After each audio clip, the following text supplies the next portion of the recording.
પાટણમાં વ્યાયામ શિક્ષકોએ પડતર માંગણીઓ મામલે રેલી યોજી આવેદનપત્ર આપ્યું।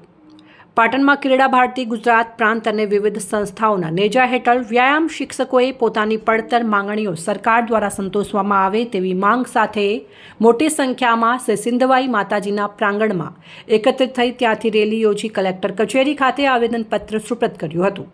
વ્યાયામ શિક્ષકો છેલ્લા 1.5 દાયકાથી ગુજરાત રાજ્યની સરકારી અને અનુદાનિત શાળાઓમાં વ્યાયામ શિક્ષકોની ભરતી કરવાની માંગ કરી રહ્યા છે અને હાલમાં હંગામી ધોરણે નિમાયેલા ખેલ સહાયકોને 11 માસના કરાર પૂર્ણ થતાં સરકાર દ્વારા છૂટા કરી દેવાયા છે।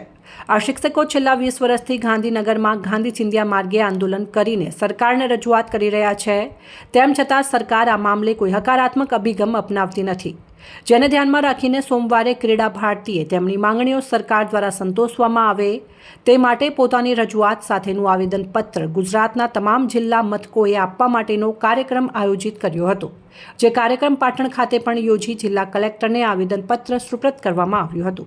આજે સમગ્ર ગુજરાતમાં ક્રીડા ભારતી અને શારીરિક શિક્ષણ સાથે સંકળાયેલા તમામ સામાજિક સંગઠનો દ્વારા વર્તમાનમાં જે શારીરિક શિક્ષકની કાયમી ભરતી સંદર્ભે જે આંદોલન ચાલી રહ્યું છે એ આંદોલનને સમર્થન આપવા માટે અને રાજ્ય સરકાર વ્યાયામ શિક્ષકોની કાયમી ભરતી કરે એ સંદર્ભે આજે પાટણ જિલ્લા દ્વારા કલેક્ટરશ્રીને આવેદનપત્ર આપવાનો કાર્યક્રમ છે।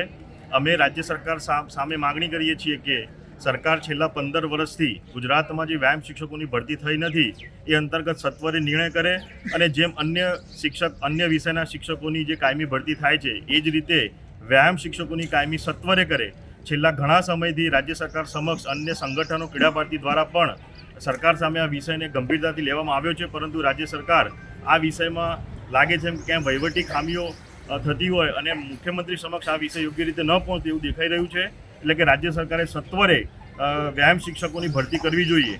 વર્તમાન સમયમાં જે NEP ન્યૂ એજ્યુકેશન પોલિસી આવી છે એમાં પણ વ્યાયામના વિષયને કાયમી વિષય તરીકે સ્વીકાર કરવામાં આવ્યો છે, તેમ છતાં રાજ્ય સરકાર આ વિષયમાં વિચાર કર્યા વગર અન્ય પ્રકારના જેમ કે ખેલ સહાયકોની ભરતી, અન્ય પ્રકારના કોન્ટ્રાક્ચ્યુઅલ જે સર્વિસ લાવી રહી છે એની સામે મારો સખત અમે વિરોધ નોંધાવીએ છીએ અને આગામી સમયમાં વ્યાયામ શિક્ષકોની કાયમી ભરતી થાય એના માટેની અમારા બધા સામાજિક સંગઠનોની આજે અમારી સરકાર સમક્ષ માગણી છે। શું નામ આપનું?